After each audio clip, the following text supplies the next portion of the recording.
Eu vou estar imitando a tia Lu hoje, fazendo um prelúdio. Enquanto isso, os irmãos podem ir se assentando, se preparando para dar início ao nosso culto.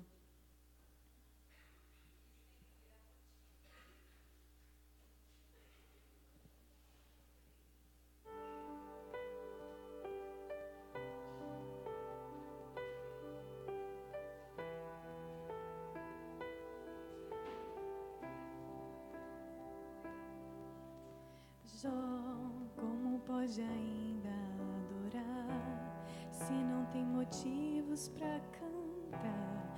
Abandona esse Deus e morre.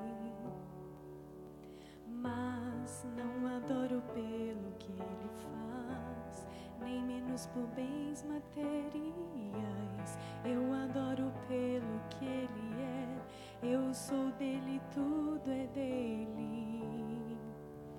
Jó, você não tem motivos, perdeu seus bens, seus filhos, seus amigos. O que você vai fazer? Eu vou adorar, simplesmente adorar. Eu vou adorar. Deus me deu, Deus tomou, bendito seja o nome do Senhor. A Ele a glória, a Ele a honra e o louvor.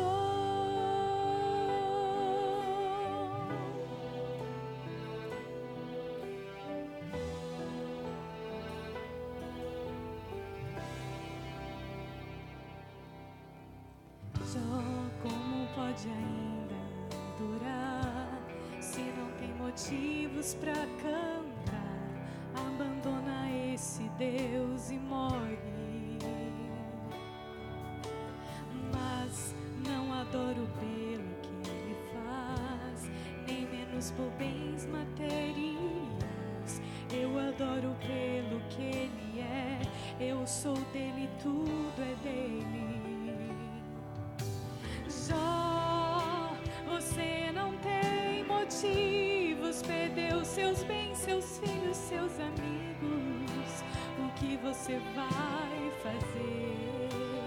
Eu vou adorar, simplesmente adorar. Eu vou adorar.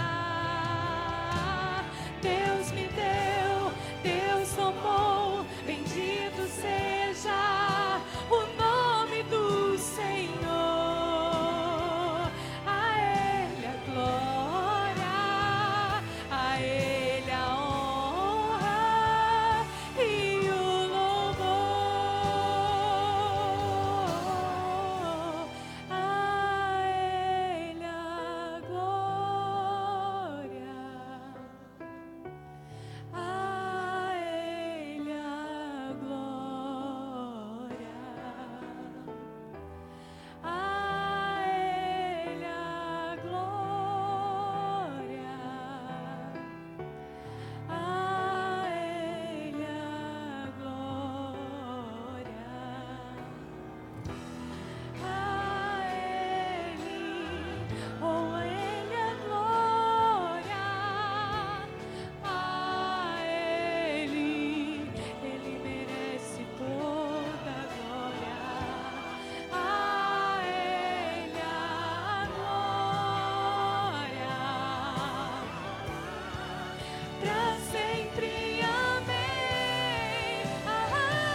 No livro de Jó, capítulo 2, 3 e 4, Jó diz assim: Ah, se eu soubesse onde eu poderia achar, então me chegaria ao seu tribunal. Exporia ante a ele a minha causa, encheria a minha boca de argumentos. Em sua mais extrema aflição, Jó clamou ao Senhor. O supremo desejo de um aflito filho de Deus é uma vez mais ver a face do seu pai. Sua primeira oração não é: ah, se eu pudesse ser curado da minha enfermidade, que agora enche meu corpo de chagas. Nem ah, se eu pudesse ver meus filhos trazidos de volta das profundezas da morte, e minhas prioridades mais uma vez reavidas do espoliador. Mas seu primeiro e mais profundo clamor é: ah, se eu soubesse onde encontrá-lo, aquele que é meu Deus, e pudesse chegar ao seu tribunal. Um hipócrita, quando se sente que foi atingido por Deus, se revolta contra a aflição e como um escravo foge do seu mestre que o açoitou. O mesmo, no entanto, não acontece com o verdadeiro herdeiro do céu. Ele beija a mão que o castigou e busca abrigar-se da vara no seio do mesmo Deus que lhe havia repreendido. Perceberemos que o desejo de ter comunhão com Deus se intensifica devido terem fracassado todas as outras fontes de consolação.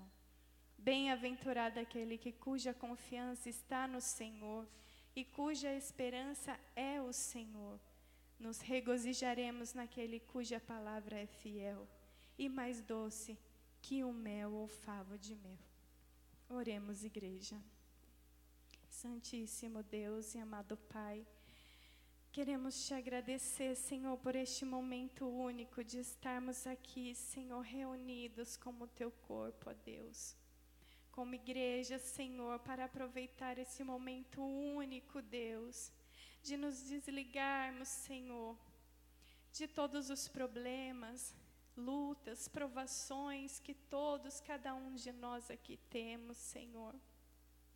Mas nos derramar na Tua presença, Senhor, e nos deleitar em Ti, confiar que o nosso Redentor vive, e nos prostrar, nos reverenciar diante de um Deus tão santo, um Deus santíssimo, e apenas Te adorar, e confiar, Senhor, que tudo está sob o Teu controle, ó Deus. Tudo está, Senhor, nas Tuas mãos. Ó Senhor, as nossas vidas estão nas Tuas mãos, Senhor. Ó Deus, queremos Te adorar, pois a Ti, Senhor, é dado toda a honra, toda a glória, todo o louvor, e o culto é para Ti, meu Deus. Te agradecemos por Tua presença em nosso meio. Queremos Te adorar e queremos ouvir a Tua voz, Senhor, ministrada nesta noite pela palavra de Deus. Aleluia, Jesus. Muito obrigada por este momento, que cada um possa, Senhor, oferecer a Ti um culto racional e agradável, ó Deus, a Ti, Senhor. Perdoe nossos pecados e nossas falhas, Senhor. Ó Deus, obrigado pelo Teu Espírito Santo, que vem nos adornando, Senhor, que vem nos preparando, ó Deus, pois Tu és digno, Senhor. Muito obrigada por tudo, ó Pai querido. Desde já eu peço e Te agradeço, Senhor, em nome do Teu Filho amado Jesus. Amém, Senhor. Neste momento eu quero chamar a Stephanie para estar cantando um louvor da harpa cristã. Em seguida, a saudação com o diácono Bruno. E depois a participação com a Gabriele. Amém?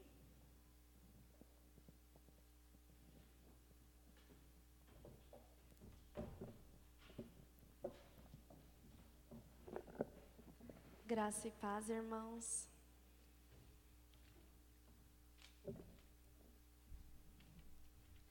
vou louvar ao Senhor com o hino 15 da harpa cristã e peço a ajuda dos irmãos.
Graça e paz, irmãos.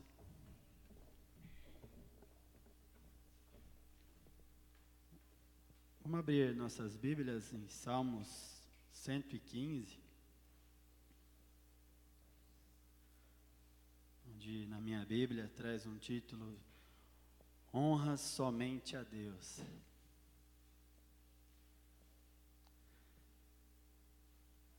Não a nós, Senhor, não a nós, mas ao teu nome dá glória, por amor da tua misericórdia e da tua fidelidade. Porque diriam as nações: onde está o Deus deles? No céu está o nosso Deus, e tudo faz como lhe agrada. Prata e ouro são os ídolos deles, obra das mãos de homens. Têm boca e não falam, têm olhos e não veem, têm ouvidos e não ouvem, têm nariz e não cheiram. Suas mãos não apalpam, seus pés não andam, som nenhum lhes sai da garganta. Tornem-se semelhantes a eles os que os fazem, e quantos neles confiam. Israel confia no Senhor, Ele é o seu amparo, o seu escudo. A casa de Arão confia no Senhor, Ele é o seu amparo e o seu escudo. Confiam no Senhor os que temem o Senhor, Ele é o seu amparo e o seu escudo. De nós se tem lembrado, Senhor, Ele nos abençoará, abençoará a casa de Israel, abençoará a casa de Arão. Ele abençoa os que temem o Senhor, tanto pequenos como grandes. O Senhor vos aumente bênçãos mais e mais, sobre vós e sobre vossos filhos. Sede benditos do Senhor, que fez os céus e a terra. Os céus são os céus do Senhor, mas a terra deu a Ele, aos filhos dos homens. Os mortos não louvam o Senhor, nem os que descem à região do silêncio. Nós, porém, bendiremos o Senhor, desde agora e para sempre. Aleluia. Glória a Deus. Esse é um salmo recitado no templo, na celebração da Páscoa, que víamos que Israel muitas das vezes se corrompia, traziam ídolos para dentro do povo de Israel, e aí, como nós vemos na história, Israel era castigada, punida, e Deus vinha e levantava um profeta, e a casa era arrumada. E louvado seja Deus, que possamos exaltá-lo, glorificá-lo, e não se corrompendo, mas dando glória a Deus, somente glória a Ele, honra a Ele, todo culto, todo louvor, que seja dado ao nosso Deus, que Ele é o nosso Senhor, Criador dos céus e da terra. Amém? Deus abençoe.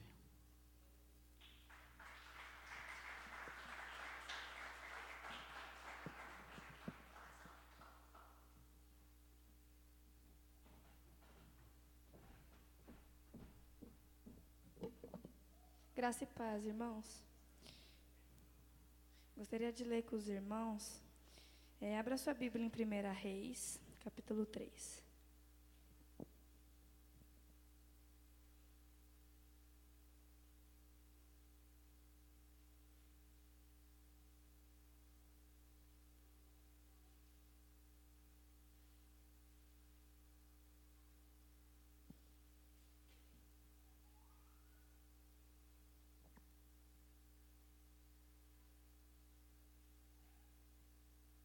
Primeira Reis, capítulo 3, a partir do versículo 1. Amém? Salomão pede sabedoria, o título. Salomão aliou-se ao faraó, rei do Egito, casando-se com a filha dele. Ele a trouxe à cidade de Davi, até terminar a construção do seu palácio e do templo do Senhor, e do muro em torno de Jerusalém. O povo, porém, sacrificava nos lugares sagrados, pois ainda não tinha sido construído um templo em honra ao nome do Senhor. Salomão amava o Senhor,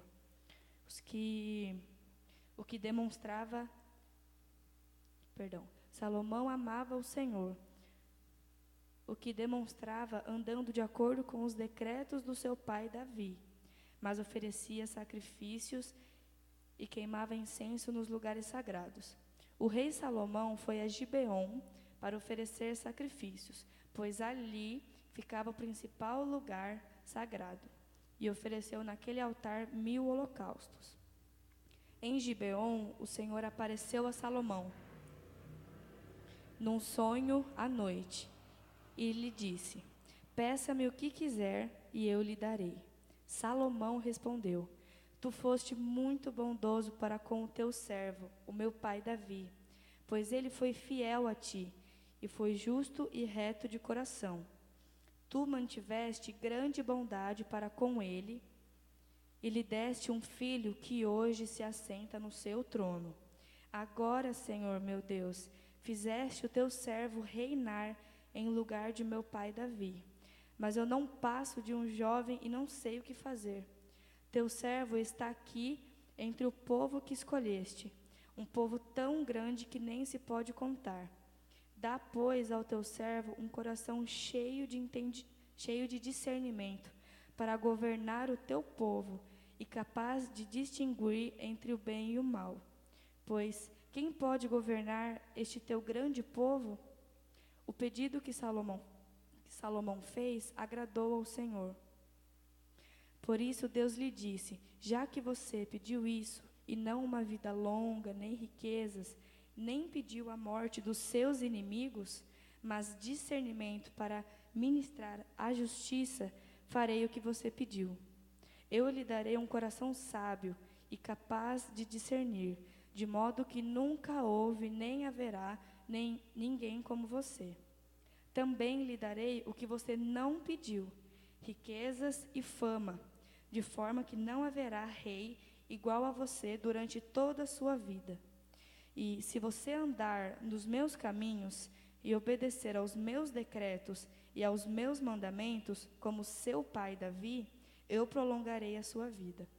Então Salomão acordou e percebeu que tinha sido um sonho.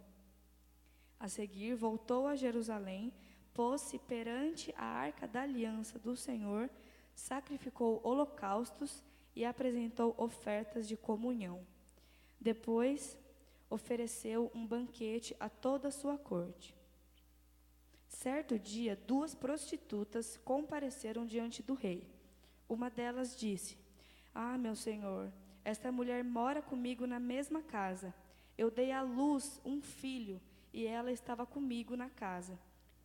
3 dias depois de nascer o meu filho, esta mulher também deu à luz um filho. Estávamos sozinhos, não havia mais ninguém na casa. Certa noite, esta mulher se deitou sobre o seu filho e ele morreu.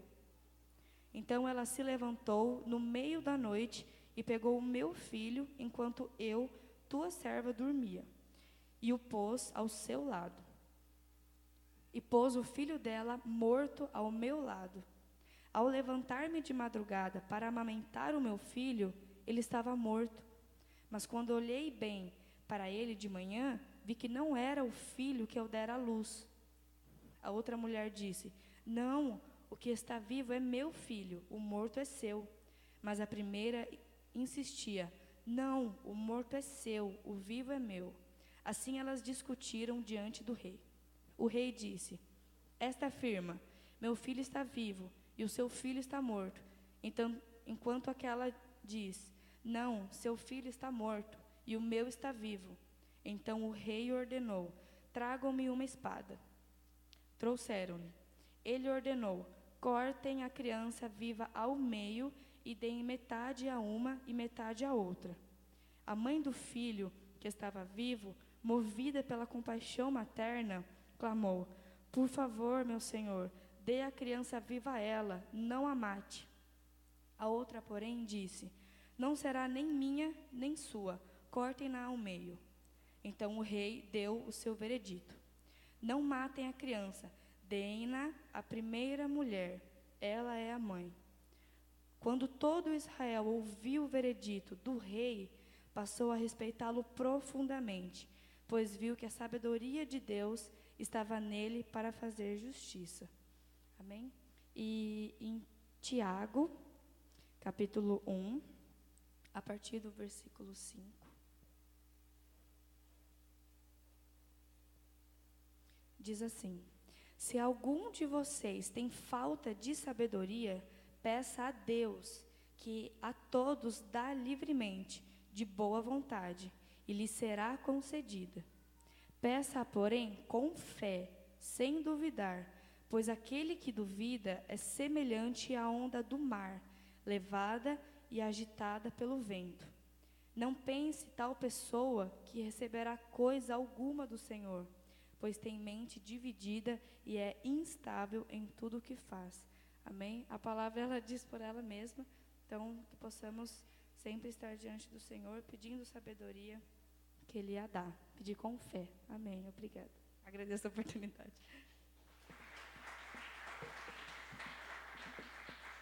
Louvor.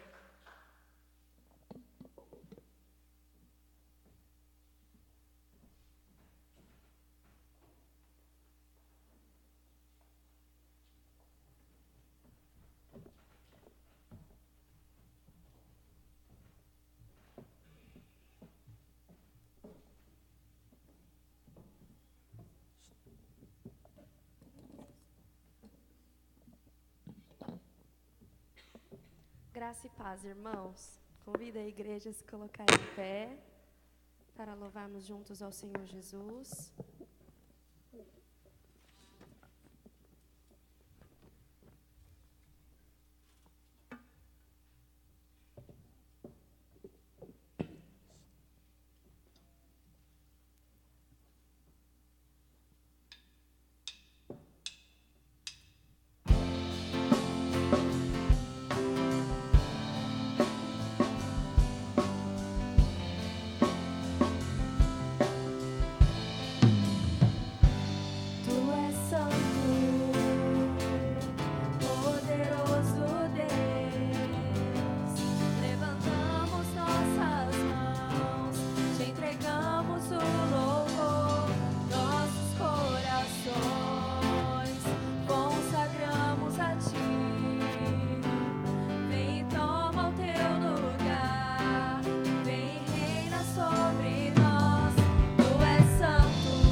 Neste último hino, os irmãos que vieram preparados podem estar contribuindo com seus dízimos e ofertas.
Senhor Jesus. Te louvamos, ó Pai. Glória ao teu nome, Senhor. Aleluia.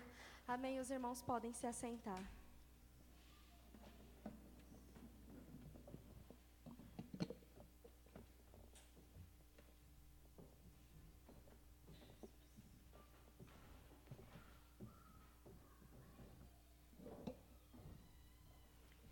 Gostaria de convidar o pastor Marcos para estar fazendo uma oração e o pastor Renato vai estar trazendo a palavra. Amém?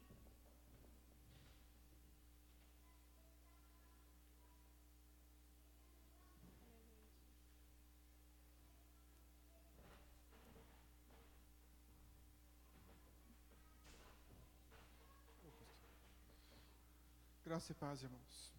Feche os seus olhos, por favor. Querido Deus e Pai, estamos diante de Ti, com toda reverência, nos prostramos diante da Tua palavra, de Tua presença. Pedimos, Senhor, por favor, fale conosco. Oriente-nos, Senhor, para que a cada dia possamos cumprir o papel pelo qual fomos chamados, para que possamos cultuar ao Senhor e o Senhor receba de nós as nossas assembleias. E, acima de tudo, para que o Senhor seja honrado e glorificado, para a glória do Teu nome, queremos ser ensinados do Senhor. Direcione-nos, ó Deus. Usa, ó Pai, o pastor Renato. Direcione o Teu servo segundo a Tua vontade e o Teu querer.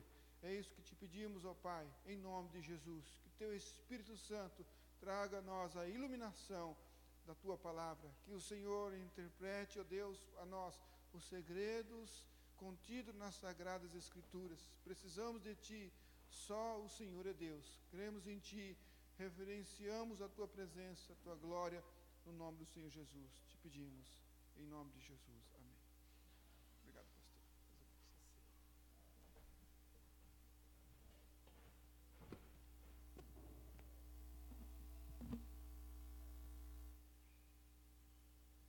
Graça e paz aos irmãos.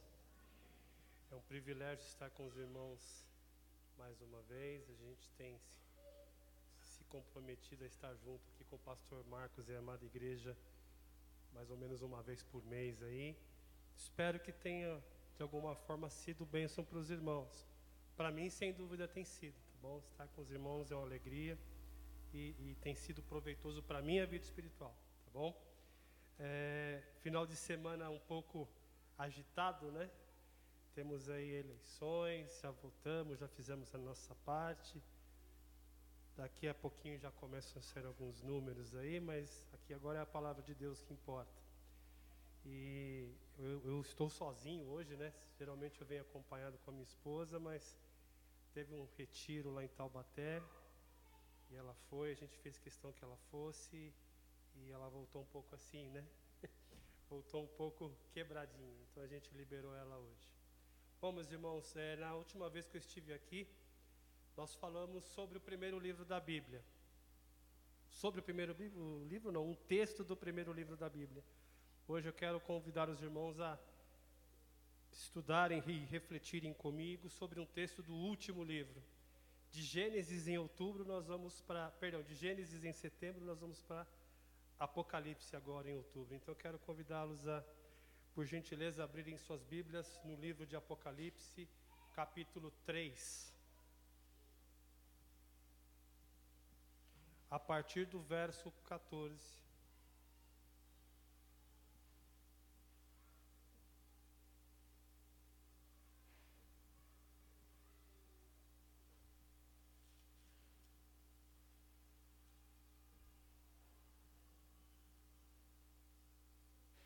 Apocalipse, capítulo 3, do verso 14 ao 22. Sim, está registrado o livro escrito pelo discípulo João, ali na ilha de Pátimos, revelado a João pelo próprio Senhor. E ao anjo da igreja de Laodiceia escreve: Isto diz o Amém, a testemunha fiel e verdadeira, o princípio da criação de Deus. Verso 15: Conheço as tuas obras, que nem é frio nem quente. Quem deras fosse frio ou quente. Assim, porque és morno e não és frio nem quente, vomitar-te-ei da minha boca. Como dizes, rico sou e estou enriquecido, e de nada tenho falta, e não sabes que és um desgraçado e miserável e pobre, e cego e nu? Aconselho-te que de mim compres ouro provado no fogo, para que te enriqueças, e roupas brancas, para que te vistas, e não apareça a vergonha da tua nudez, e que unjas os teus olhos com colírio, para que vejas. Eu te repreendo e castigo a todos quanto amo. Sê, pois, zeloso e arrepende-te. Eis que estou à porta e bato. Se alguém ouvir a minha voz e abrir a porta, entrarei até ele, e com ele cearei, e ele comigo. Ao que vencer, lhe concederei que se assente comigo no meu trono, assim como eu venci e me assentei com meu Pai no seu trono. Quem tem ouvidos, ouça o que o Espírito diz às igrejas. O tema da mensagem de hoje é Laodicenses. Seus erros também serão os nossos? Isso é uma pergunta, tá bom? Laodicenses. Seus erros também serão os nossos? Esse texto que nós acabamos de ler aqui, ele se encontra numa parte do livro de Apocalipse que começa no capítulo 2. Capítulo 2, versículo 1, e vai até capítulo 3, verso 22. Nessa porção de Apocalipse, do texto de Apocalipse, né, o autor de Apocalipse foi João, enquanto ele esteve preso ali na ilha de Patmos. Estão contidas 7 cartas às 7 igrejas da Ásia. Obrigado, meu irmão. Acho que hoje eu vou usar bastante isso aí. Estão contidas as 7 cartas, onde estão os 7 julgamentos do Senhor às 7 igrejas da região da Ásia. Adolf Pohl, ele classifica, ele é um comentarista bíblico, ele classifica esse pedaço aqui de 2:1 a 3:22 como a porta estreita do livro do Apocalipse. Ou seja, por onde uma série de igrejas elas são vistas, são analisadas e digamos que elas são passadas pela peneira do Senhor ou pela porta estreita.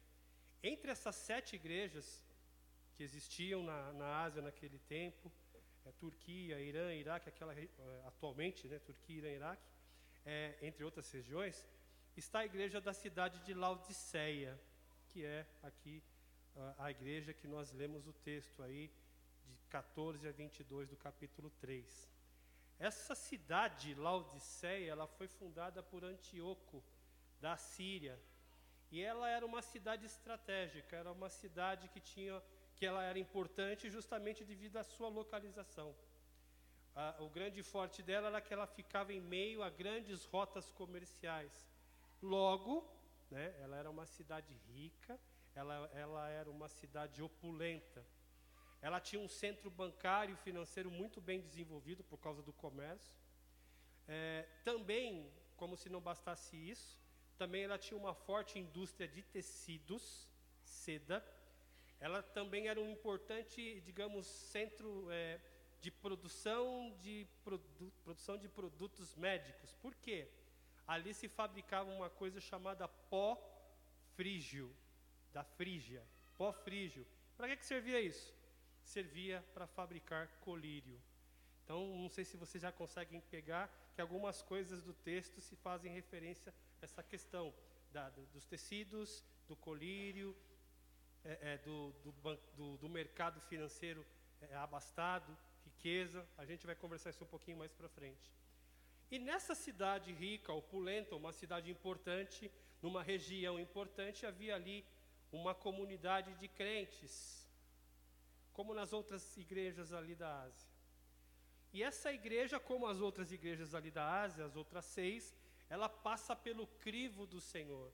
Ou seja, ela passa pelo teste, pela prova do Senhor.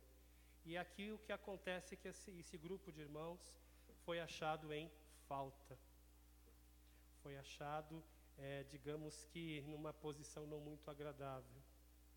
O estilo que é apresentado pela igreja de Laodiceia, e é aqui que nós vamos trabalhar sobre isso, serve não para nós analisarmos o grupo, a comunidade das igrejas, da igreja aqui, dos Resgate para a Vida, ou da Igreja Batista em Brás Cubas. Não, o grande desafio da gente é a gente analisar a nossa vida.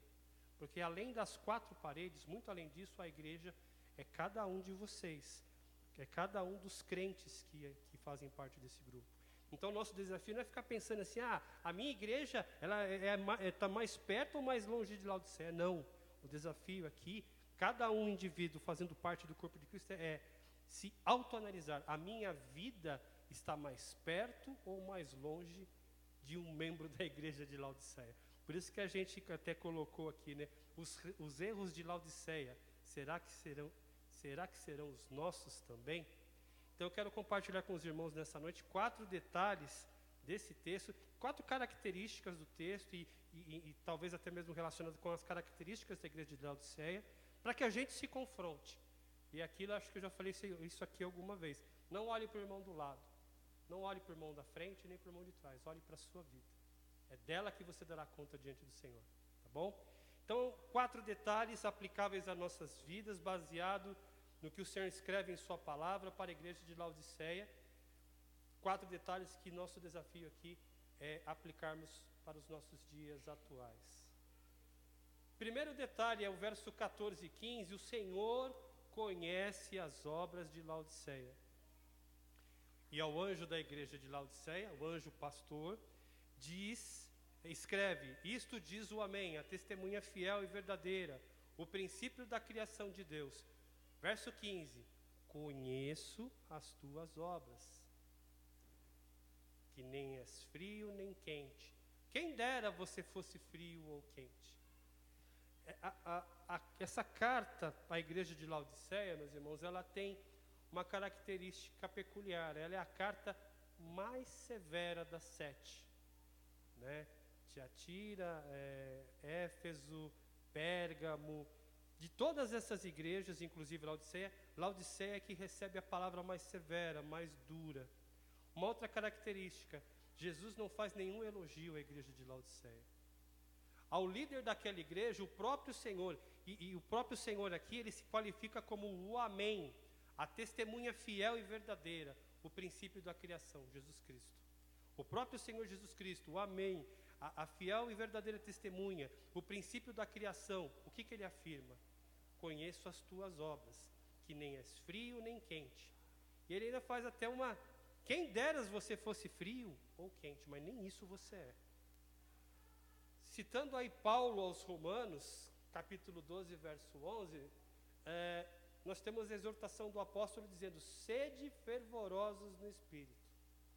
Essa exortação de Paulo lá no Novo Testamento, né? Apocalipse também no Novo Testamento, cabe para Laodiceia. Por quê? Laodiceia, ela não era um grupo de crentes. Os crentes, as pessoas, os irmãos daquela igreja, eles não eram nem quentes. O que é ser quente? Um grupo fervoroso, um grupo apaixonado pelo Senhor, um grupo que ama o Senhor, um grupo que digamos que, apesar de todas as dificuldades, de todos os problemas, e na igreja tem problemas, não é só em Laodiceia, aqui em qualquer igreja da face da terra tem dificuldades, eles amavam ao Senhor que seguiam. Isso é ser uma igreja quente. Porém, o que seria uma igreja fria? É uma igreja distante, é um grupo de pessoas distante e perdida em seus pecados e precisando, digamos que, ser alcançada pelo calor do Senhor. Ou seja, quente, pessoas firmes no Evangelho, convictas do seu chamado, convictas da salvação, que apesar de tudo seguem o Senhor. Uma igreja um grupo de pessoas, ou uma igreja que seria fria, pessoas que levam o Evangelho de qualquer jeito, pessoas que estão mais tendendo para o erro e para a apostasia, para o pecado, do que qualquer outra coisa. E olha o que o Senhor fala, olha, quem dera você fosse quente, apaixonado pelo Senhor, ou frio, totalmente distante do Senhor. O Senhor Jesus Cristo fala para aquela igreja, olha, vocês não são nem quente nem frio. Se você fosse um ou outro, tinha jeito de situação, ou digamos, seria mais agradável a mim. Mas aqueles irmãos de Laodiceia, eles não eram nem quentes, nem frios. Aquela igreja, a gente já deu um toquezinho aqui, cadê a aguinha? era uma igreja abastada. Não havia perseguições. Opa, agora acertei. Não havia perseguições. Eles não tinham problemas com heresia, grupos ali dividindo, partidarismo entre a igreja. Porém, aquela igreja, o Senhor a qualifica como morna. E o que seria uma igreja morna? Uma igreja morna é aquela em que há um contraste entre o que se diz e o que se é. A igreja de Laodiceia, ela tinha a cara da cidade. Ela era uma igreja, digamos, popular, no sentido de ser aquela igreja famosinha, aquela igreja que chamava atenção de todo mundo. Era a igreja top, era a igreja que, digamos, que aos olhos de todo aquele povo, era uma igreja que era vista, digamos, que com bons olhos. Mas o problema aqui, ela tinha a cara da cidade, mas não digamos que por ser simplesmente abastada. Citando o apóstolo Paulo novamente, na mesma carta do apóstolo aos Romanos, capítulo 2, verso 2, ele nos afirma o seguinte: e não sedes conformados com este mundo, mas sedes transformados pela boa renovação do vosso entendimento, para que experimenteis qual seja a boa, agradável e perfeita vontade de Deus. E é aqui, confrontando Laodiceia com essa segunda palavra do apóstolo Paulo, é que reside o problema da igreja, daquela igreja. Porque em vez de transformar a cidade, em vez de ser um grupo de irmãos notórios pela sua atuação como crentes, vida espiritual, desafios diante da sociedade, transformando a sociedade, não. Ela estava se conformando, ela estava se assentando, ela estava confortavelmente sentado no sofá, digamos assim, de todas aquelas benesses que aquela cidade, que com sua condição de opulência e riqueza e aparência, lhe proporcionava. Aquela igreja aqueles crentes que estavam dentro daquela igreja, eles tinham se conformado à situação. Aqueles crentes estavam dentro da igreja que deveriam ser quentes, ou que até poderiam ser frios e amaziados com o mundo, mas eles se tornaram mornos. Por quê? Eles tinham a cara de um, mas o focinho do outro. Isso saiu agora. Essa vida morna que eles tinham, o que eles viviam não batia com o que eles falavam. Essa vida morna tornava aqueles crentes frouxos, sem entusiasmo, seu caráter era fraco. Eles não transformavam, eles não salgavam, eles não purificavam, eles não lavavam.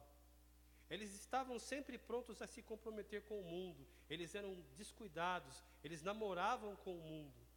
E aqui o Senhor é duro e severo. Laodiceia, conheço as tuas obras. No Evangelho de Lucas, o Senhor Jesus Cristo nos afirma: mas nada há encoberto que não haja de ser descoberto, nem oculto que não haja de ser sabido. Lucas 2:2. Laodiceia vivia acomodamente, vivia de forma acomodada, resolutamente em seu pecado. Vivia uma vida fingindo servir a Deus e uma vida servindo ao mundo, tentando fazer o impraticável. Essa atitude é extremamente ofensiva a Deus. E aqui, assim, o Laodiceia nos chama atenção para aquela coisa, o risco que nós como crentes, o risco que nós como povo de Deus sempre corremos. Para agradar o mundo, comprometemos a valores baseados na palavra de Deus. Parece que era uma das coisas que acontecia em Laodiceia. Citando mais uma vez um texto do Evangelho, Mateus 6:24. Ninguém pode servir a dois senhores, porque ou há de odiar um e amar o outro, ou se dedicará a um e desprezará o outro. O que nós aprendemos logo de cara até aqui, meus irmãos? É que não dá para ser luz e trevas ao mesmo tempo. Não dá para a gente ser e não ser ao mesmo tempo. E ainda que a gente tente, né, o Senhor conhece as nossas obras. Ainda que por um acaso a gente consiga enganar as pessoas, o Senhor conhece as nossas obras. Ainda que aquela comunidade toda visse Laodiceia com bons olhos, os incrédulos, né, vissem Laodiceia com bons olhos, o Senhor Jesus não estava vendo aquela igreja com bons olhos. E o que importaria mais para aqueles irmãos? Agradar aquela comunidade, como diz os jovens, né? Ficar bem na fita com todo mundo ou ficar bem na fita com Deus? É a mesma pergunta que eu te faço hoje. Para os irmãos um pouquinho mais de cabelo grisalho, o que importa para nós, irmãos? Servirmos a Deus ou servirmos ao mundo? Porque todos nós devemos comparecer ante o tribunal de Cristo para que cada um receba segundo o que tiver feito por meio do corpo, ou bem ou mal. O Senhor conhece as nossas motivações. O Senhor conhece o que está por trás de todos os atos e palavras que nós fazemos. E uma coisa é certa, para Laodiceia, para mim e para você, a gente vai prestar conta. Esse texto que eu acabei de citar, porque todos nós devemos comparecer ante o tribunal de Cristo, para que cada um receba segundo o que tiver feito por meio do corpo, ou bem ou mal, é mais um texto paulino, 2 Coríntios 5:10. E mais um, se você ainda não se conformou, não se convenceu, não erreis, Deus não se deixe escarnecer, porque tudo que o homem semear, isso também ceifará. Gálatas 6:7. Parece que a prestação de contas, a responsabilidade que nós como crentes temos diante do Senhor, meus irmãos, não temos como fugir dessa verdade. Não temos como fugir desse compromisso. Não temos como fugir desta verdade. Deus, Ele conhece as nossas obras. Conhecia as de Laodiceia, conhece a minha e a sua, conhece desse grupo de irmãos aqui, conhece de todas aquelas igrejas que proferem o nome do Senhor. Segundo detalhe, versos 16 e 17, é a vida de engano de Laodiceia. Assim, porque és morno e não és frio, nem quente, vomitar-te-ei da minha boca.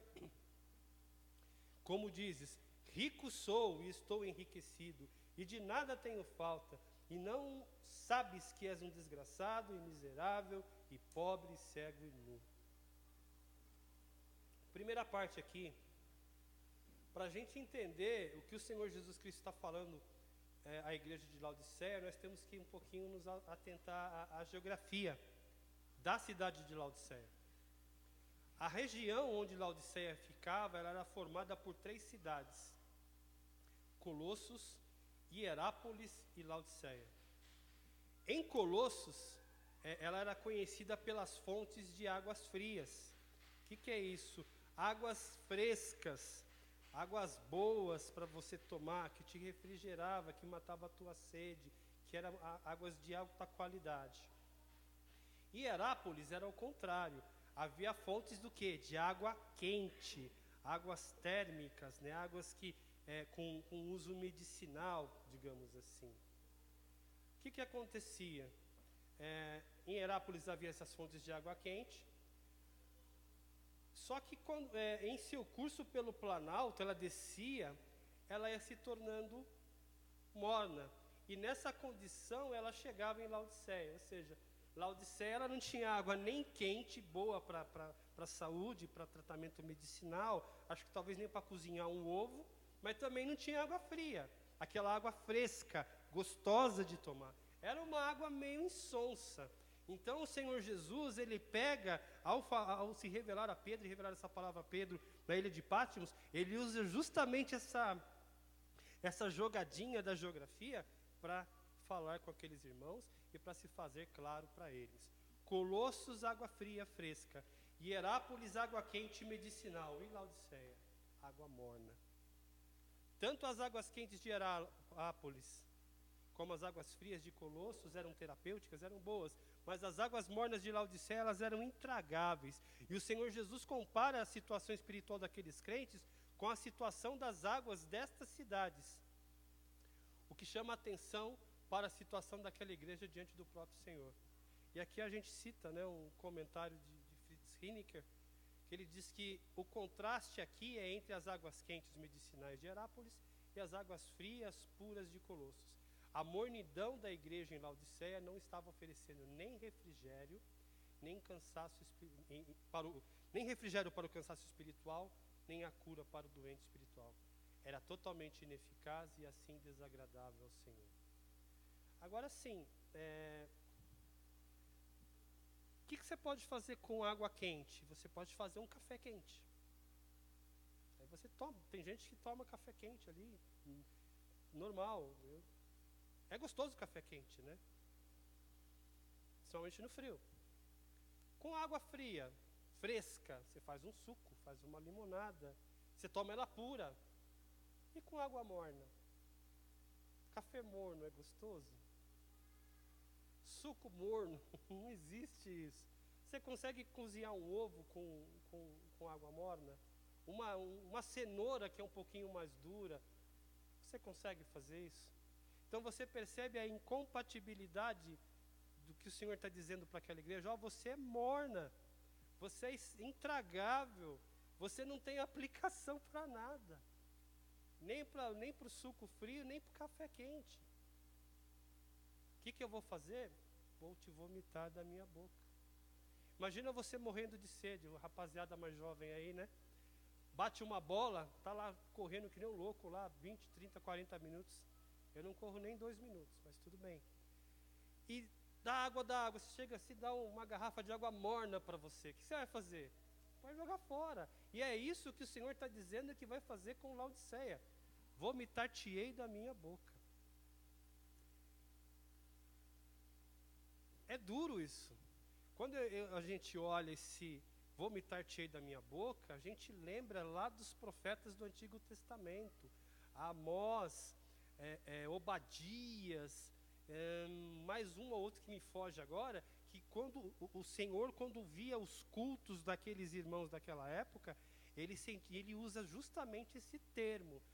Os cultos que vocês apresentam para mim me dá náuseas, me dá nojo, no sentido mesmo de vomitar. Laodiceia estava nesse mesmo pé de igualdade. E olha o verso 17. Como dizes, rico sou, e estou enriquecido, e de nada tenho faltas, e não sabes que és um desgraçado e miserável, e pobre, e cego, e nu. Meus irmãos, aquele grupo de crentes, aquelas pessoas, cada um com as suas vidinhas, vivendo ali o seu teatrinho perante Deus, eles estavam satisfeitos da vida com a sua vida espiritual.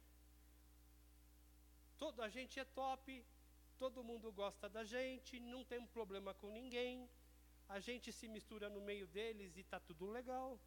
A igreja de Laodiceia era uma igreja popular, satisfeita com sua prosperidade, orgulhosa de seus membros ricos. E não há problema aqui em prosperidade e membros ricos. O problema é que a vida cristã deles era uma vida de fachada, era uma vida de simulação, era uma vida de fingimento. E aqui a gente volta para aquela coisa do morna. Uma pessoa morna é aquela em que há um contraste entre o que se diz e o que se diz ser. Entre o que se diz e o que se diz ser. Esta forma morna é uma forma indefinível, apática, indiferente, nauseante. E esse era o padrão daquela igreja. Ser morno é ser cego à sua verdadeira condição. E aqui a gente volta ao versículo 17. Havia ali um auto-engano. Eu sou rico, enriquecido, de nada tenho falta. Mas e perante o Senhor? Olha como o Senhor via aquele grupo de pessoas. Não sabes que é um desgraçado, miserável, pobre, cego e nu. Eles estavam auto-enganados. A Bíblia nos recomenda o autoexame, né? 1 Coríntios 11, examinai o homem, pois a si mesmo. Eles estavam se auto-enganando. Eles se consideravam ricos, mas eram pobres. Havia ali uma autossatisfação. Eu não preciso de nada. Estou bem. Não preciso de coisa alguma. Ela não era o que projetou ser. Ela era o que nunca imaginou ser. E Cristo teve que acusá-los de cegos, mendigos e nus. Mendigos, olha, e aí eu volto àquele comentário no início da introdução, né? Mendigos, apesar da sua condição abastada, de seus bancos, de sua finança desenvolvida, rota comercial, aquela coisa toda. Cegos, uma região que produzia pó frígio para colírio, eles eram cegos. Nus, apesar de suas fábricas de tecido de seda. O Senhor usa essas condições da realidade deles para falar diretamente a eles. São mendigos porque não têm como comprar o perdão dos seus pecados. São nus porque não têm roupas adequadas para se apresentarem diante de Deus. São cegos porque não conseguem enxergar sua pobreza espiritual. Opa, o que aconteceu aqui?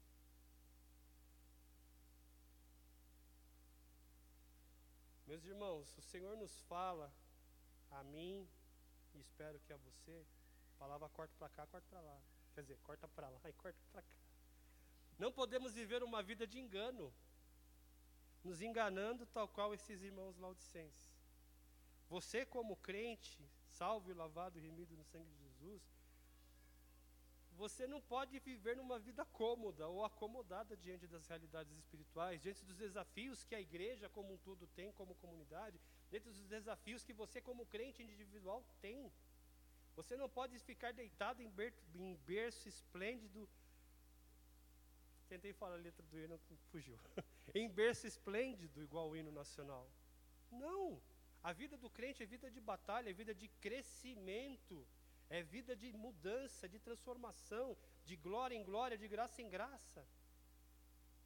Não podemos pensar que está tudo bem, quando na verdade, diante do Senhor, nós somos inúteis, como a água morna de Laodiceia, que não cura, que não refresca, que não serve para nada, a não ser cuspida e vomitada. Que Deus tenha misericórdia da minha vida, meus irmãos, e da sua também. Cristo repudiará totalmente aqueles cuja ligação com Ele é puramente nominal e superficial. Há muitos anos atrás, quem é mais velho, né, pastor Marcos, tinha aquela coisa, existe no Brasil muito católico nominal, católico só de nome, não vai na missa, não faz nada. Agora tem crente nominal também, evangélico nominal, protestante nominal. Minha família era crente, é crente, eu vou lá uma vez ou outra, tomo a ceia e acabou, vou uma vez por mês no culto. A igreja de Laodiceia, sabe o que aconteceu com elas, meus irmãos? Ela desapareceu. Hoje ela é um paraíso para os arqueólogos. Da cidade só restam as ruínas. Aquele grupo de irmãos perdeu tempo e a oportunidade de fazer diferença. Aquele grupo de irmãos perdeu tempo e a oportunidade de ouvirem ao Senhor, se arrependerem e retomarem suas vidas. E eu? Será que eu cometeria esse mesmo erro? Eu posso cometer esse mesmo erro? E vocês? Fica aí a mesma pergunta. Terceiro detalhe, o conselho do Senhor. Tenho que acelerar. Verso 18, 19. Aconselho-te que de mim compres ouro provado no fogo, para que te enriqueças, e roupas brancas para que te vistas, e não apareça a vergonha da tua nudez. E que unja os teus olhos com colírio, para que vejas. Eu repreendo e castigo todos a quanto amo. Se pois zeloso e arrepende-te. Senhor, aqui, o Senhor Jesus, aconselho-te que de mim, Cristo se apresenta como o quê? Um mercador, no verso 18. Que, um mercador, digamos que, aqui está falando de ouro provado no fogo, mas um mercador espiritual. A igreja de Laodiceia se julgava autossuficiente, mas os crentes, a suficiência de Cristo encontra-se, a suficiência daqueles irmãos deveria se encontrar em quem? Em Cristo. Por isso que Jesus fala, olha, eu aconselho que de mim Jesus, tá bom? Compres ouro provado no fogo. O que é ouro provado no fogo? É o ouro puro, é o ouro refinado, é o ouro livre de toda a escória, é o ouro puro e refinado. Os crentes deveriam buscar essa suficiência, os crentes deveriam buscar essa vida que Cristo requer deles, do próprio Cristo. E não das suas condições físicas, das suas condições financeiras, das suas capacidades, das suas forças, do reconhecimento e da aceitação da cidade em que eles viviam. Os produtos que Cristo oferece são essenciais. Você não encontra mais em lugar nenhum. Salvação fora Cristo é esforço e condenação para o inferno. O preço que Cristo cobra, Ele mesmo pagou na cruz. Meus irmãos, tão grande é a fonte de graça para as nossas vidas em Cristo Jesus. E como a gente é bobinho, igual os laodicenses, muitas vezes negligenciando isso. Para aqueles mendigos, para aqueles cegos e para aqueles nus, haviam notícias maravilhosas. Aqueles irmãos, na realidade, eram pobres, apesar de não se enxergarem como pobres. Mas Cristo tem o ouro. Eles estavam nus, mas Cristo tem a roupa. Eles eram cegos, apesar de terem toneladas e toneladas de pó frígio lá para fazer colírio. Mas Cristo tem o colírio definitivo para os olhos deles. E Cristo tem o colírio definitivo para os teus olhos. Ele tem a roupa definitiva para a tua vida. Ele tem ali o ouro mais puro para a tua vida. Ó, quão grandes são e insondáveis são as riquezas de Deus em Cristo Jesus para aqueles que o temem. Cristo exorta a igreja, exorta aqueles irmãos a adquirir ouro para a sua pobreza, vestimentas brancas para a sua nudez e colírio para a sua cegueira. A preciosa mercadoria que Cristo oferece é vital. Você não consegue mais ir em lugar nenhum, com qualquer outro Deus, com qualquer outra pessoa, com qualquer outro sistema, religião, filosofia, boas obras, ser bonzinho, não, é somente em Cristo. Lembrando um pouquinho da reforma, solos Cristos. O ouro que Cristo tem é o reino do céu, a roupa que Cristo oferece são as vestes de justiça e santidade, o colírio que Cristo tem abre os olhos para o discernimento.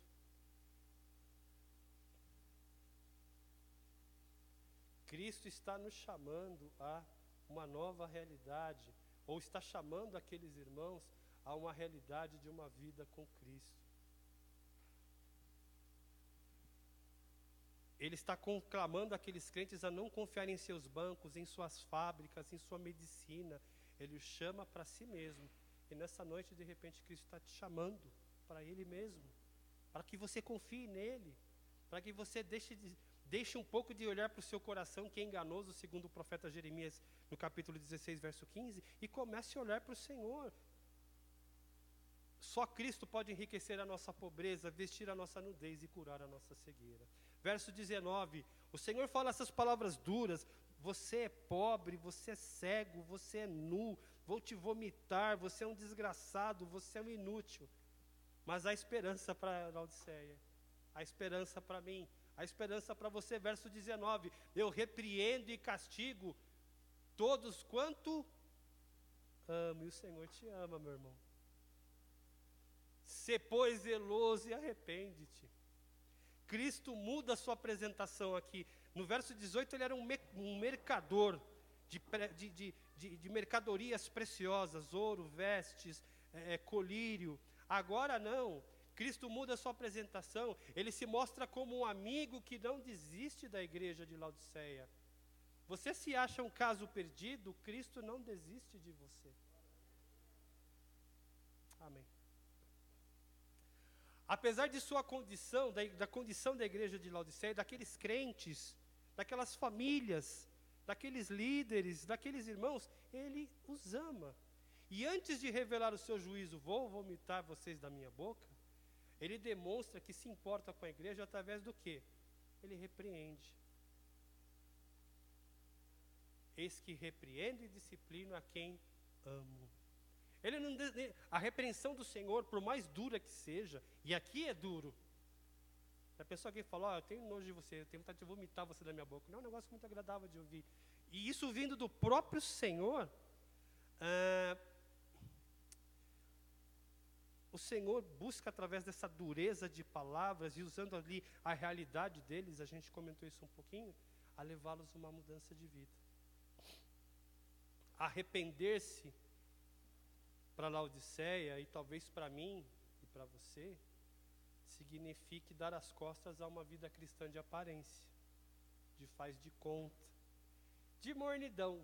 Não serve nem para fazer café e nem para fazer suco refrescante. A piedade superficial nunca salvou ninguém. Ser bonzinho externamente e maquinar o mal internamente, o Senhor conhece as nossas obras. Meus irmãos, não haverá hipócritas no reino dos céus. E é duro eu falar isso. Isso dá até um frio na barriga. Eu temo e tremo quando eu falo algumas coisas na mensagem. Devemos vomitar essas coisas da nossa boca. Assim como Jesus fala que vai vomitar aquela igreja, Algumas coisas na nossa vida a gente deveria enfiar o dedo na goela e jogar para fora. Alguns pacotinhos, alguns fardos de pecado deveriam ser jogados no lixo. Ele nos vomitará se nós insistirmos nas nossas práticas, se nós insistirmos em sermos como Laodiceia. E aí, você vai cometer o mesmo erro que eles cometeram? E aí, Renato, você vai cometer os mesmos erros que eles cometeram? Meus irmãos, o Senhor nos propõe aqui agora, para a sua vida, para a minha vida, trocarmos os anos de mornidão pelos anos de zelo. Arrepende-te. E o quarto detalhe, verso 20, 21, 22, a insistente promessa de Deus. Eis que estou à porta e bato, se alguém ouvir a minha voz e abrir a porta, entrarei em sua casa, e com ele cearei e ele comigo. Ao que vencer, lhes concederei que se assente comigo no meu trono, assim como eu venci e me assentei com meu Pai no seu trono. Quem tem ouvidos, ouça o que o Espírito diz às igrejas. Ô Senhor, destampa meu ouvido agora. Eu falo assim, não é para fazer média com os irmãos não, é que o negócio é tenso mesmo. Há aqui uma triste situação. Cristo, o Senhor da igreja, ele faz uma comparação aqui, ele está do lado de fora da igreja de Laodiceia. Você já deve ter usado isso em textos evangelísticos, sei lá, pregação ao ar livre. Não vou repreender você, não vou recriminar você, tá bom? Mas esse texto, Cristo está falando, não é para incrédulo.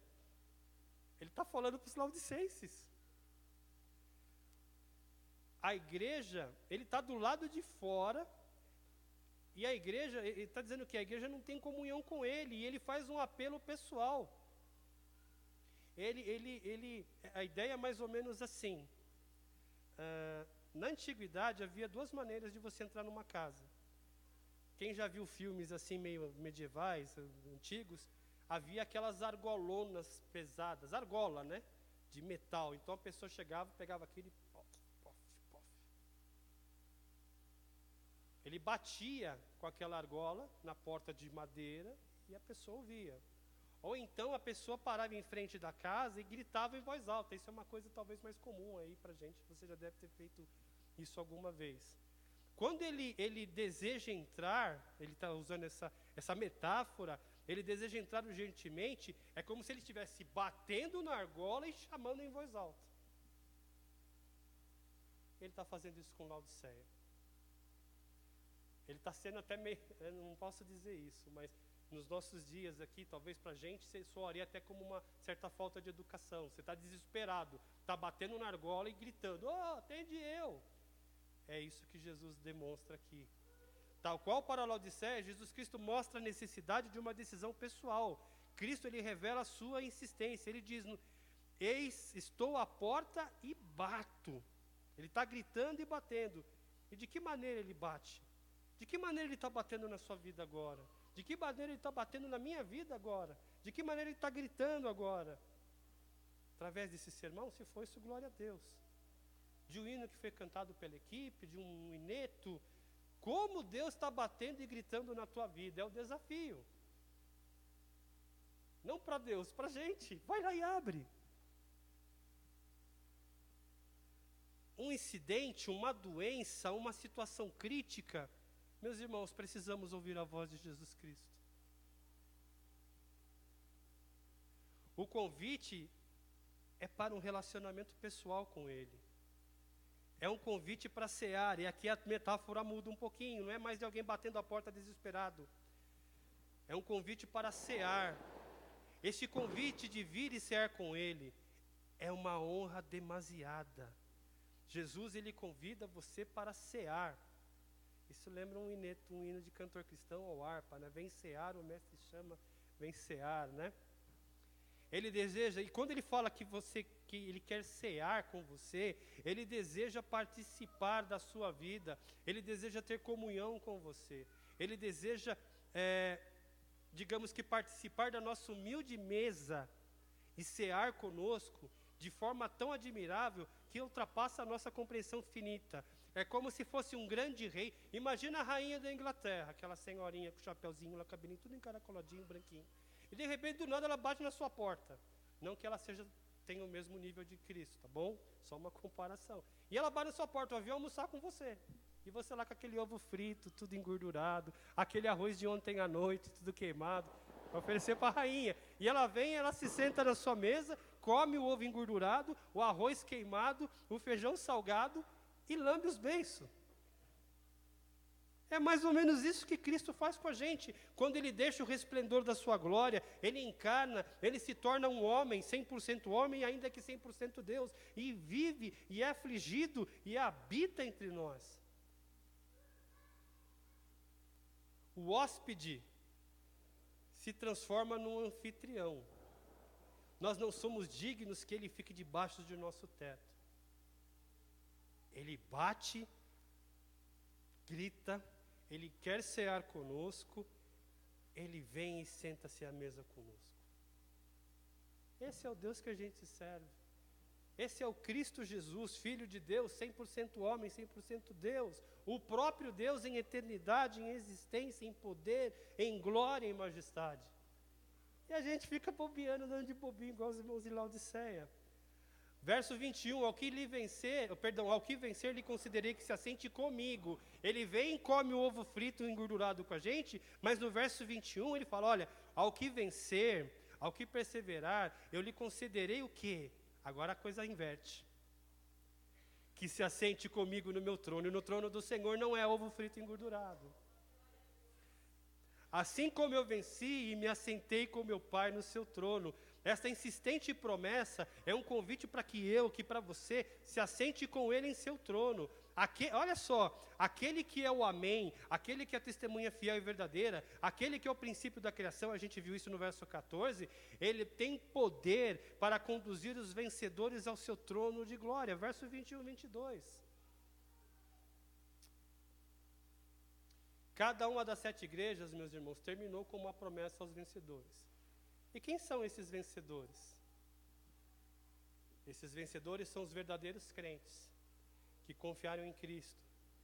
Quando Cristo entra em nossa casa, como rei, como o sacerdote, como profeta, como aquele sobre o qual todo joelho se dobrará perante Ele, nós recebemos vestes brancas de justiça. Nossos olhos são abertos. A alegria da comunhão com o Filho de Deus invade a nossa vida. Indo além, também temos a promessa que excede em glória a todas as outras promessas possíveis. Qual é essa promessa? Reinaremos com Ele. Nos assentaremos em tronos com Ele. E um trono aqui, é só para a gente deixar claro, está terminando, tá, Marcos? É um símbolo de conquista e autoridade. A comunhão da mesa secreta, ali, debaixo do nosso teto humilde, com o ovo... Você acha que vocês vão esquecer toda a mensagem, mas do ovo frito engordurado, vocês não vão esquecer.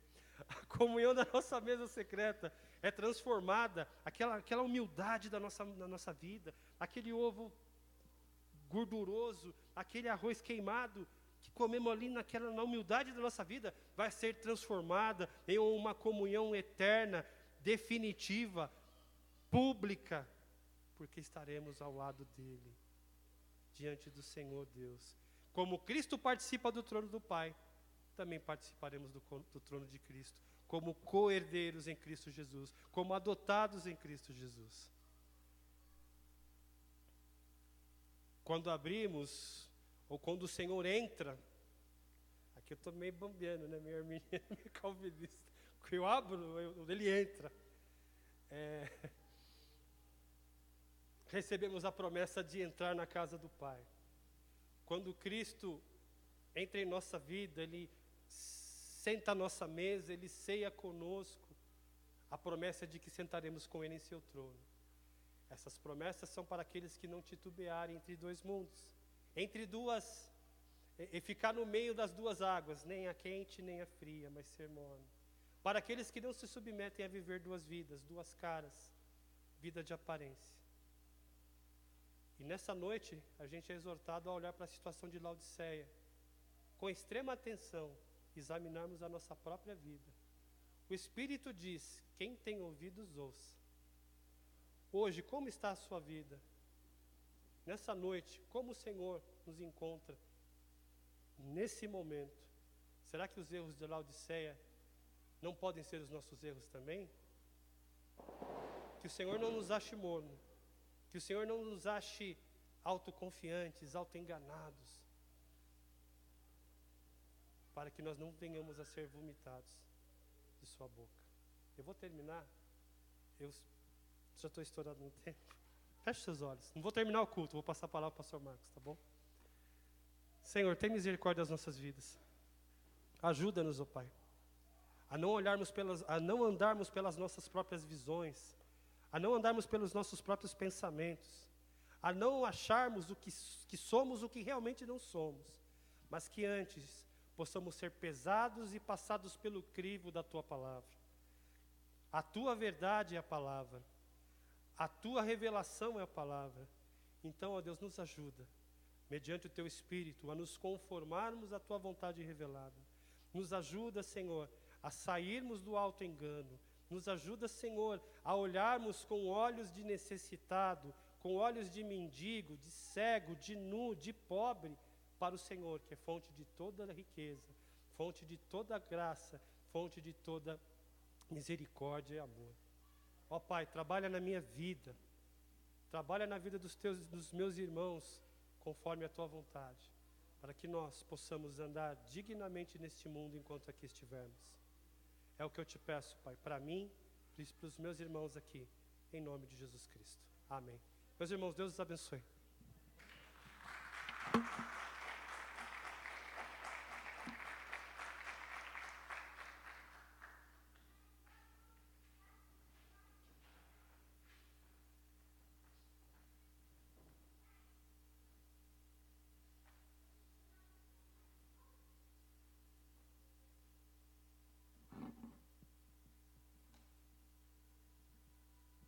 Graças a Deus pela palavra, né, irmãos?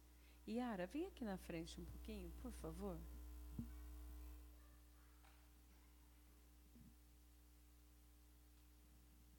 Irmãos, eu quero que os irmãos prestem bastante atenção no que nós vamos falar, né? Então, eu conversei com alguns obreiros da igreja, conversei com o pastor, conversei lá em São Paulo com os obreiros, e eu tenho uma notícia para os irmãos. A Yara, todo ano, ela organiza o acampamento dos jovens. Neste ano, nós conversamos, né, Yara? E a gente pensou, nós tivemos o encontro das mulheres, e de uma forma geral, parece que foi bom para as pessoas, né? E as pessoas, às vezes, nos mandam mensagem dizendo, quando é o próximo, quando é um próximo. Então, nós começamos a pensar, em São Paulo já começaram a querer fazer um encontro de homens. Então, conversando com a Yara, nós fizemos uma sugestão. Em vez de nós fazermos acampamento de jovens, acampamento para as mulheres, acampamento para os homens, nós vamos tentar, né, já decidimos alterar o acampamento. Ao invés de ser um acampamento para jovens, nós faremos um acampamento em fevereiro para toda a família, para todos, tá? O acampamento é em Atibaia, tá bom? Quem já participou sabe que é muito bom, né? Nós temos uma pessoa que faz a limpeza, temos alguém que cozinha e agora estamos contratando até uma babá para poder auxiliar na ajuda com as crianças. Então, irmãos, o valor que era de R$200, tá? Agora a gente baixou, tá? Agora é 160 por pessoa, tá? Não é mais R$200, é R$160. Neste valor está incluído também um ônibus para levar todo mundo, tá bom? R$160, vai no sábado, volta na terça-feira à tarde, são 5 alimentações, né, Yara, por dia, tem frutas, tem doce, tem sorvete, no café da manhã tem frios, tem frutas, então é um acampamento muito bonito, muito bem feito. Aí nós vamos ter palestras para jovens, a Yara vai continuar trabalhando com os jovens, nós vamos fazer, vai ter palestra para as mulheres e também palestras e estudo para os homens. No final do dia, a família se reúne e assiste algumas reuniões juntos. Então, vai ser uma bênção, irmãos, tá? Então, a única coisa que eu peço para os irmãos, que é assim, nós não temos como comprar, adquirir as coisas ou alugar um ônibus, assim, eu vou amanhã para o acampamento, eu alugo um ônibus hoje, não tem como, tá? Nós estamos terminando o mês de outubro. Então, eu comentei com a igreja em São Paulo que, se você quer ir nesse acampamento, até o dia 1º de dezembro, você dê um sinal, né? Porque se você não der um sinal, nós vamos entender que você não vai, né? Você pode pagar, a Yara vai falar depois até quando pode pagar, mas pelo menos até 1º de dezembro, os irmãos dêem um sinal, né? Para a gente saber, vai, para a gente providenciar as coisas para que todos tenham conforto. Conversei com o dono do sítio hoje, ele liberou o alojamento masculino, tá? Então, todo mundo que for vai ficar confortável, tá bom? Irmãos, vocês entenderam? Todo mundo entendeu? Tem alguém que tem alguma dúvida? Levanta a mão, por favor. Tá certinho? Então, já não é mais R$200, agora é 160. Qual é o nosso alvo? 45 pessoas. Tá? Então, você pode procurar a Yara, dar um nome para ela, mas até o início de dezembro, você dá um sinal. Tá? Você dá um sinalzinho. E olha, irmãos, eu garanto para os irmãos não vão se arrepender. São palavras maravilhosas. Nós temos uma nutricionista, nós temos enfermeiros, nós temos psicólogos, nós temos advogados, lá vai ter de tudo. Então, você, além de comer muito bem durante 4 dias, você vai comer muito bem, você vai dormir, o sítio é belíssimo, vai ser alimentado espiritualmente, vai poder rir, brincar, então vai ser uma bênção. Aproveita. Acho que é bem difícil a gente fazer isso por 4 dias por R$160, né? Então, os irmãos façam, é para a glória de Deus, né? Nós nos retiramos no carnaval para sermos edificados, né? Abençoados, e também vamos nos confraternizar. Amém, irmãos?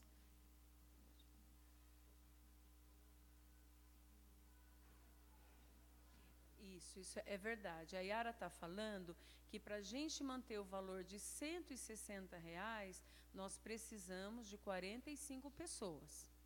Se for menos pessoas, aí o valor volta de novo para 200. Então, no encontro de mulheres, nós tínhamos 46 pessoas. Né? E se as pessoas estão cobrando, eu quero acreditar que nós temos esse número, porque lá nós tivemos 46. Né? Mas se os irmãos não se manifestarem, aí volta o valor original, tá bom? Então, bora fazer a inscrição com a Yara, e até ali o comecinho de dezembro vocês dão um sinal, tá bom? Podem levar a família, os filhos, né? Que ali vai ter trabalhos específicos para cada idade, tá bom? Deus abençoe. Quer falar mais alguma coisa? Só procurar essa princesa aqui, tá bom? Deus abençoe. Obrigada, irmãos. Lembrando, hein? Vamos ver quem vai ganhar um prêmio de lembrança, de conhecimento. O que acontece nessa igreja a partir da semana que vem, no mês de novembro? Deixa eu ver quem sabe. Nossa! Como vocês são maravilhosos! Nós estamos fazendo 6 aninhos aqui em Mogi. Glória a Deus. 6 ou 7? É 6, né? Tá vendo? Tá ruim. Então, irmãos, todo dia vai ter uma surpresinha para vocês, tá bom? Eu quero desejar parabéns a vocês, né? E que Deus nos conserve servindo ao Senhor e vivendo para a glória de Deus. Amém? Então, não perca, mês de novembro, a Igreja Resgate completa quantos anos? Para a glória de Deus. Deus abençoe.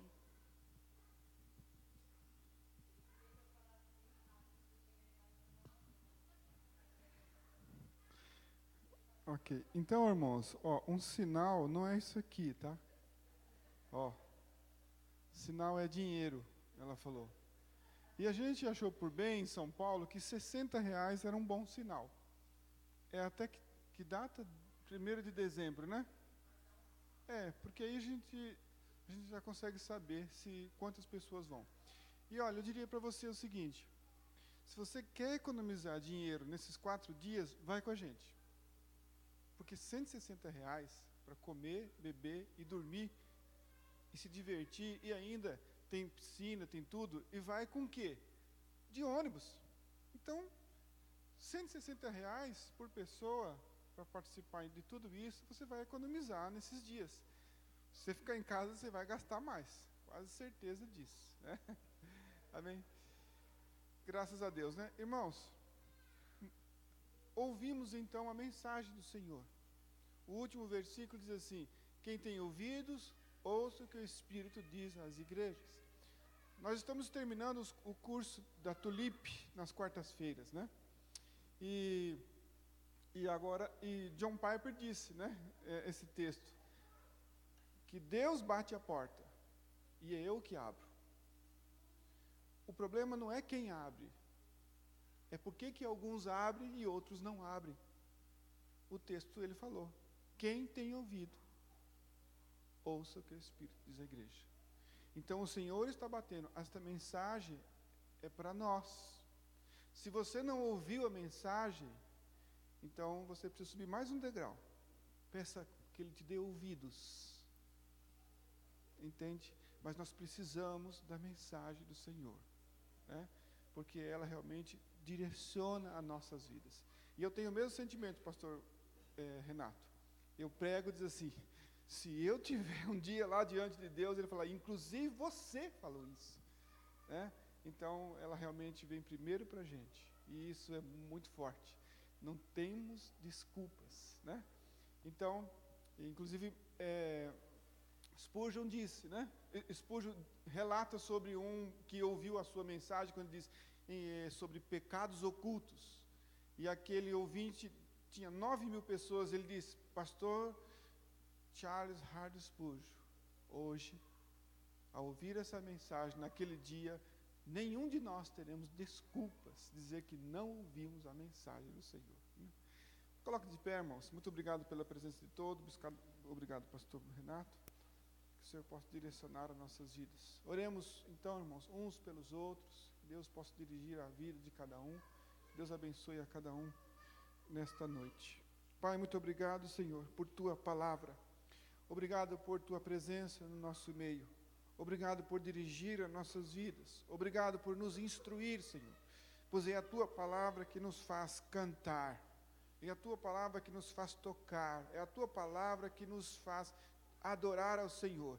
É a Tua palavra que nos faz indivíduos que sejam encontrados pelo Senhor. Porque o Senhor procura verdadeiros adoradores que adoram a Deus em espírito e em verdade. Por favor, ó Pai, nos ajude, Senhor.